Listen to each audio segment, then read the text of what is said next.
Passion du savoir, l'émission de l'espace culturel et universitaire juif d'Europe, présentée par Jean-François Strouf sur Judaïque FM.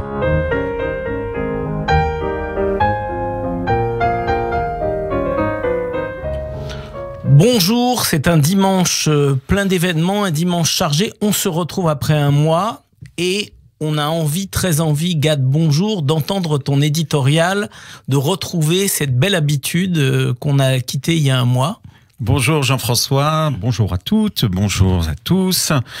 Permettez-moi de rappeler que nous sommes en pleine campagne nationale pour la Tzedaka, à laquelle nous sommes totalement associés, et j'invite nos auditrices et nos auditeurs qui le peuvent à soutenir cette opération de solidarité si essentielle pour les associations spécialisées et les milliers de bénéficiaires. La question sur laquelle je vous invite à nous pencher aujourd'hui est celle de la pluralité des identités juives au cœur du judaïsme français. Il existe certainement autant de manières de vivre son identité juive qu'il existe d'individus juifs, et si cette diversité favorise la controverse ou le débat, elle est la bienvenue, à condition, nous précisent toutefois les maximes des pères, que cette controverse ait pour vocation d'honorer les cieux. Voilà qui est une belle manière de considérer la controverse, les Shem Shamaïm, comme nécessaire. J'extrapolerai à peine en venant à considérer que toutes les contributions au débat, dans un esprit positif, est une extraordinaire richesse, une constellation d'étoiles qui brille et dont l'éclat rayonne et éclaire le monde. Parce que ce débat, même s'il est riche, ne peut rester interne, en s'affirmant à la face du monde, dans la cité, au sein de la société, il contribue à la réparation du monde, au Tikkun Olam.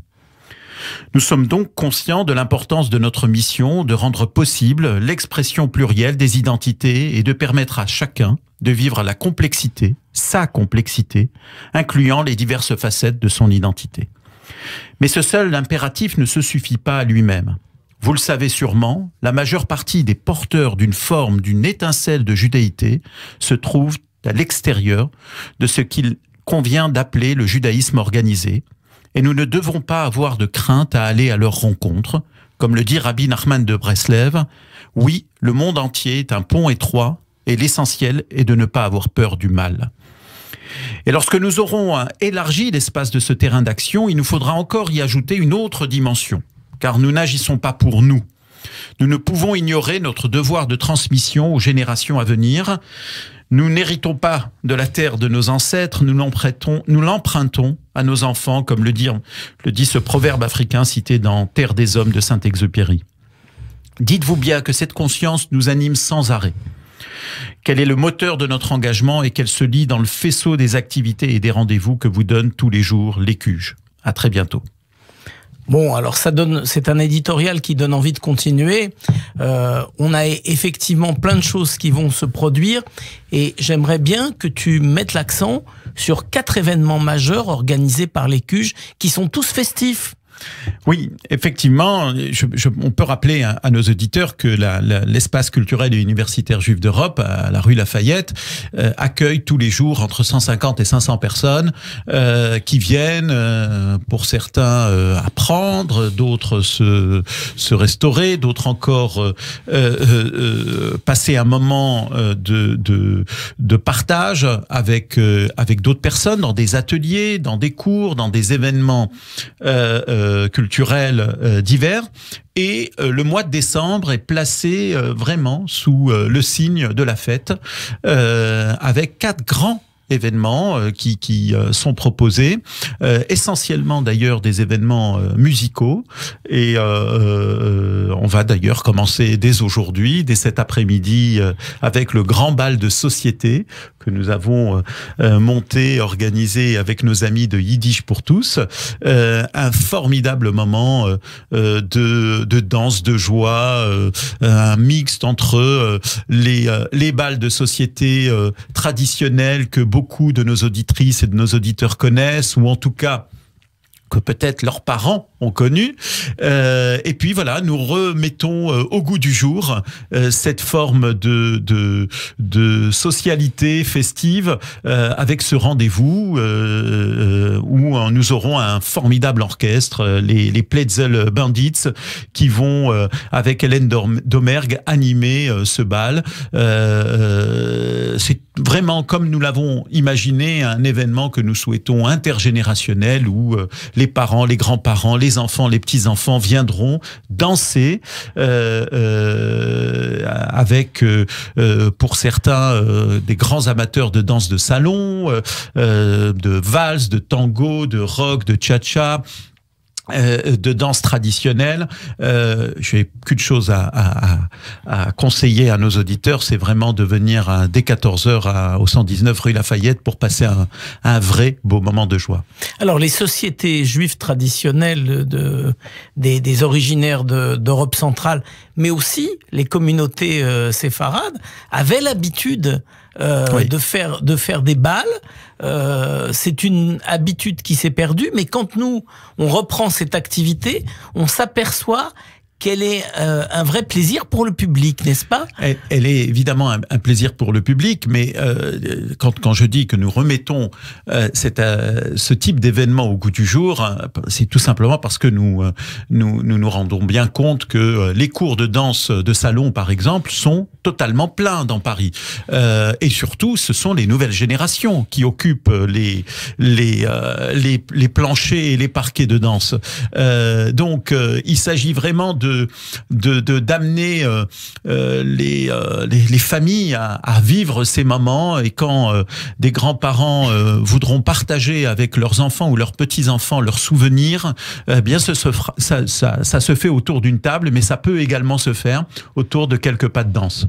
Alors, c'est pas tout, parce que donc ça c'est cet après-midi. Alors si vous n'êtes pas inscrit, c'est pas grave, venez, rejoignez-nous. C'est au 119 rue Lafayette. Ne manquez pas ce moment festif à 14h, 119 rue Lafayette. Soyez avec nous, venez participer à ce beau moment. Venez, il y aura un buffet, avec enfants, petits-enfants, grands-parents, arrière-grands-parents, il y en a pour tous les âges, y compris pour ceux qui ne savent pas danser, puisque Hélène Domergue, qui va animer le bal, est tout à fait prête à accompagner, en tout cas elle sait faire cela, accompagner tous ceux qui vont découvrir quelques pas de danse nouveaux. Voilà, donc ça c'est pour cet après-midi, mais on s'arrête pas là, parce que dès mercredi soir, le 4 décembre, profitez-en bien, parce que c'est juste avant la fameuse grève, donc c'est vraiment le dernier moment où il faut profiter la pleine possession de nos transports en Île-de-France. Donc c'est les Cuges et le festival Jazz and Klezmer, qui sont dans un endroit que je qualifierais de magique. Le temple du jazz, c'est le New Morning, et c'est dans le cadre du festival donc Jazz and Klezmer. Oui. C'est quoi cette belle soirée à plusieurs voix finalement? Oui, tout à fait. C'est la première participation de l'Écuge au festival Jazz and Klezmer, qui est quand même le festival de musique juive française qui est le plus connu, incontournable, et le plus abouti, avec une programmation d'ailleurs dans les jours qui viennent qui est extraordinaire, et je veux rendre hommage à Laurence Aziza et à Alain Knafo pour la programmation. Eh bien, concernant la programmation de cette soirée du 4 décembre, nous avons été acteurs en montant, en coproduisant avec le festival cette belle soirée, avec une affiche extraordinaire, une affiche où nous aurons le loisir de découvrir en première partie, j'ai presque envie de dire, en début de concert, Liraz. C'est une chanteuse israélienne qui est d'ailleurs très connue en Israël pour son répertoire de chansons, mais aussi parce qu'elle est une grande comédienne. Et Liraz chante à un répertoire extraordinaire de chansons en perse. Et elle sort son dernier album, donc on aura l'occasion, le privilège de découvrir ce dernier album avec des sonorités pop, des sonorités traditionnelles, des sonorités également électro. Et il s'agit pour cette soirée de passer par ce moment, ce voyage avec ces sonorités perses, pour ensuite rejoindre l'Europe, les Balkans, avec le groupe Joseph Joseph, qui est dirigé par Eric Slaviak, le violoniste des Yeux Noirs. Très bien connu, hein, très bien connu, très apprécié du public. Et en fait, les musiciens de Joseph Joseph sont les musiciens des Yeux Noirs. Et voilà, une sorte de caravane qui va nous amener du Moyen-Orient jusqu'en Europe centrale et qui va débarquer à Paris au New Morning le 4 décembre prochain. Alors, moi, je voudrais replacer cette soirée dans le cadre de la diversité des cultures, parce que finalement, l'Iraz, c'est... On dit que la culture israélienne, on en a parlé au cours de précédentes émissions, la culture israélienne, c'est un moment, un lieu fusionnel pour toutes les cultures des originaires. Et le fait que cette chanteuse, l'Iraz, apporte l'élément de ses origines perses dans la musique israélienne, mixé après avec un Eric Slabiak de Joseph Joseph sur la musique d'Europe centrale, yiddish, tzigane, etc. C'est une belle soirée de diversité musicale. Oui, c'est effectivement assez représentatif de ce que nous défendons à l'Écuge. Et j'ai presque envie de rajouter un élément concernant l'Iraz. Son dernier album et son dernier tube met l'accent sur le rôle des femmes et sur la défense des femmes. L'Iraz est une vraie féministe et c'est pas sans nous déplaire. Donc voilà, toutes ces valeurs, cette diversité, et puis aussi ce sentiment de liberté et de joie, ce sont des choses que nous souhaitons partager avec le public. Je dois rappeler que si vous devez prendre des places pour ce concert du 4 décembre, il faut le faire très vite. Je pense que probablement dès ce soir, le concert sera complet. Il restera quelques places en carré or avec un reçu Cerfa, etc. Mais faites vite pour prendre vos places. Voilà. Oui, en général, le New Morning, c'est toujours plein, donc il faut prévoir. Vers quelle heure il faut arriver à peu près? Il faut arriver vers 19h. Hein, c'est correct, oui, pour être sûr de bien être placé, d'être pas trop éloigné de la scène, donc c'est très bien. Alors, on va peut-être marquer une petite page de publicité. On se retrouve tout de suite avec Gadib Guy et l'émission La Passion du Savoir. Alors, on se retrouve avec Gadib Guy dans La Passion du Savoir. On a commencé par, Gad, par ton éditorial traditionnel pour les gens qui nous rejoindraient maintenant. Puis tu as parlé de deux événements très festifs, le grand bal de société qui a lieu dès cet après-midi à partir de 14h à l'Écuge 119 rue Lafayette, un retour à la belle tradition des bals de société. Et puis, tu viens de nous parler dans le cadre du festival Jazz and Klezmer, en association entre l'Écuge et le festival, d'une soirée très festive, d'un très beau double concert, celui de l'Iraz, la chanteuse israélienne d'origine perse, et de Joseph Joseph, le groupe d'Eric Slabiak et ses musiciens, donc le 4 décembre 2019, dans ce lieu magique qu'est le New Morning. Mais c'est pas tout. On continue avec ce que tu disais lors de ton éditorial de tout à l'heure, l'implication très forte de l'Écuge dans l'appel national pour la Tzedaka. Oui. Et donc, les 9 et 10 décembre à 19h30 à l'espace Rachi, quelque chose d'assez exceptionnel, un cabaret klezmer, ouais. Je le prononce à ta place, ça s'appelle Oifenweg, parce que moi j'ai l'accent, qui veut dire sur la route. Oifenweg, bravo. Voilà, j'y arrive également, mais il faut vraiment inviter nos auditrices et nos auditeurs à découvrir ce cabaret klezmer qui est totalement inédit. C'est une création des Marx Sisters. C'est un formidable groupe familial avec des musiciens extraordinaires. Alors les Marx Sisters nous accompagnent déjà depuis quelques années à l'Écuge. Ce sont des spectacles formidables. Nous les connaissons bien. C'est géant. Et cet été, ils ils ont monté ce cabaret. Ils se sont isolés, ils ont beaucoup travaillé pour concevoir un formidable spectacle sur la route, une sorte de voyage musical, une méditation sur l'exil, en français et en yiddish. Ils seront 6 sur scène. Ils feront ils nous proposeront en fait un spectacle qui est théâtral sans être une pièce de théâtre. Ils vont mêler les genres, un cabaret, voilà, des chants, des musiques, des danses, des contes, de l'humour, y compris également du cirque, de l'art du cirque. Et c'est vraiment décousu et en même temps c'est très léger. Ça nous amène vraiment au plus profond des cultures, de nos interrogations sur nos cultures qui finalement sont très imprégnées de chemin, de route, de parcours, de voyage. Et ces 2 soirées, puisqu'il s'agit vraiment de mettre ces 2 soirées en avant et de le faire découvrir au maximum de gens, eh bien ces 2 soirées sont placées pour le soutien à la campagne nationale pour la Tzedaka. Tous les bénéfices seront reversés à la Tzedaka. Alors l'appel national pour la Tzedaka, c'est une campagne à laquelle on s'engage, tu l'as dit, et c'est une belle manière de s'engager dans une campagne en assistant à un spectacle. Finalement, c'est festif, c'est agréable et ça contribue à l'appel national pour la Tzedaka. Donc, de bonnes raisons d'aller voir ce spectacle, de venir avec nous voir ce spectacle. Oui, ce que nous souhaitons faire, c'est simplement proposer ce que nous faisons le mieux, c'est-à-dire que nous accompagnons les publics dans la découverte d'œuvres culturelles, d'œuvres artistiques, dans finalement la participation à des expériences. C'est un petit peu notre ambition.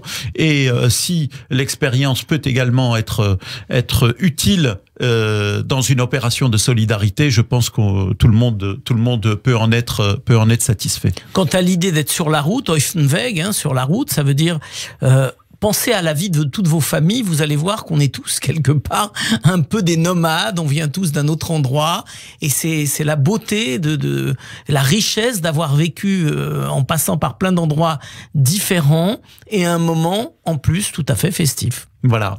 Et c'est vraiment le propos des Mark Sisters en concevant ce cabaret. Ce sera le 9 et le 10 décembre. À l'espace Rachi, c'est important de le dire. Et, à 19h30. Et voilà. Et donc, venez en famille. Il y a les prix des places commencent à 15 €. Donc c'est accessible. C'est accessible. Et puis, voilà, il s'agit vraiment de faire découvrir aussi cette musique, le klezmer, le yiddish, ces sonorités-là, de les faire découvrir, pourquoi pas, à nos voisins, à nos amis. Inviter des gens, c'est une bonne action, c'est pour la Tzedaka. Ça va être un très très beau moment où l'on peut effectivement sortir de sa zone de confort et se laisser un peu remuer par un cabaret festif, amusant, ludique. Voilà.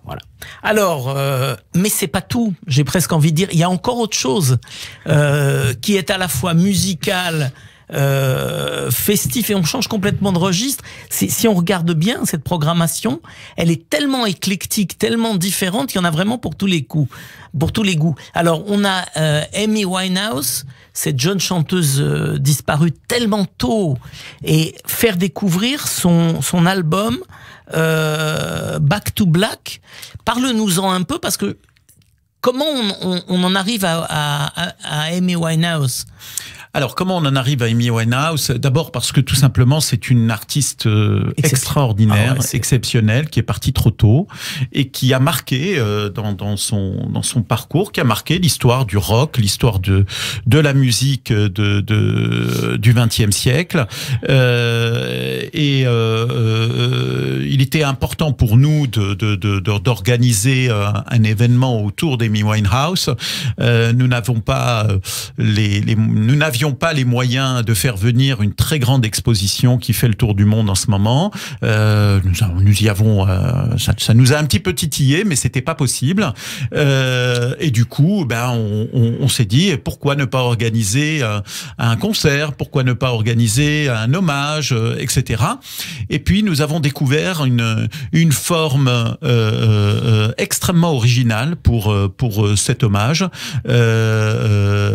D'abord nous concentrer sur l'un des plus beaux albums sorti en 2006 qui s'appelle Back to Black, qui mêle du blues, du jazz, du rock, et c'est vraiment extraordinaire comme musique.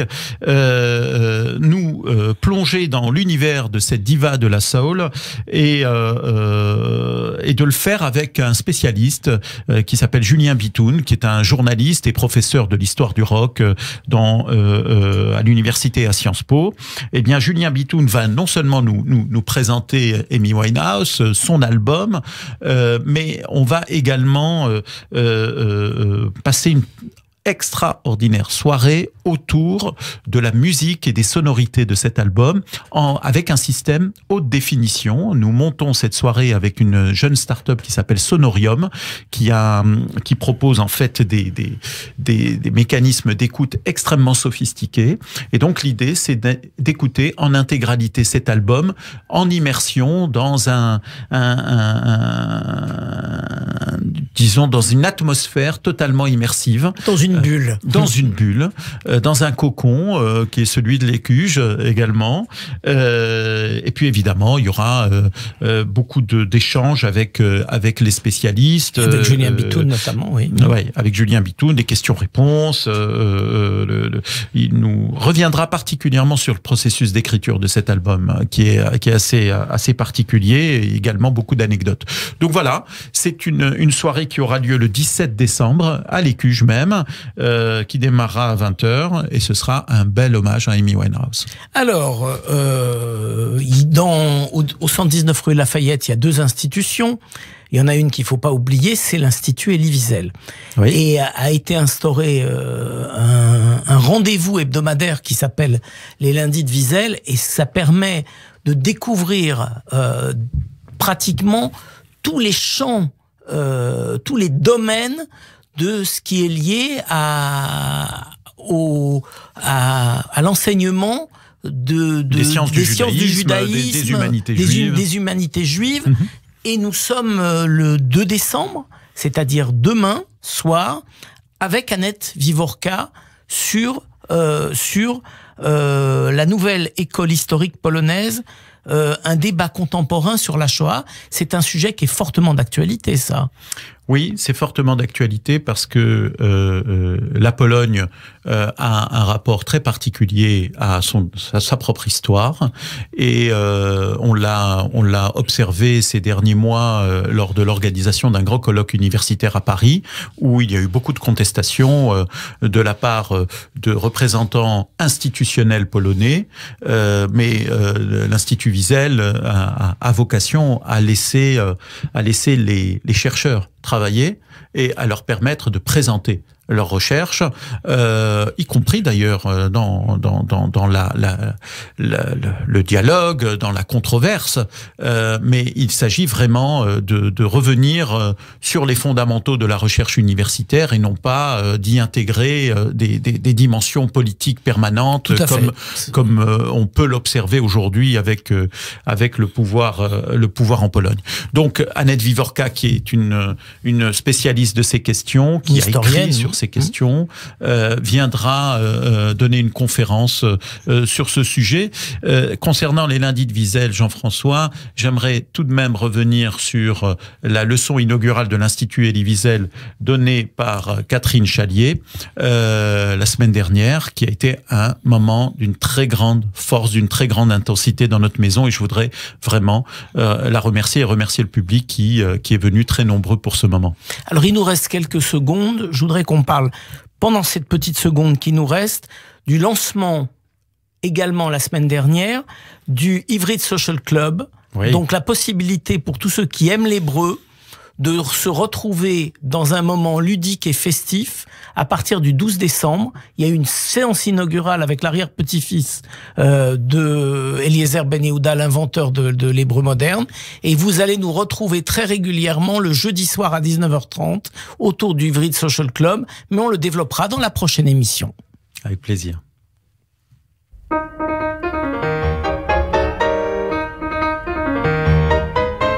La passion du savoir, l'émission de l'espace culturel et universitaire juif d'Europe, présentée par Jean-François Strouf sur Judaïque FM.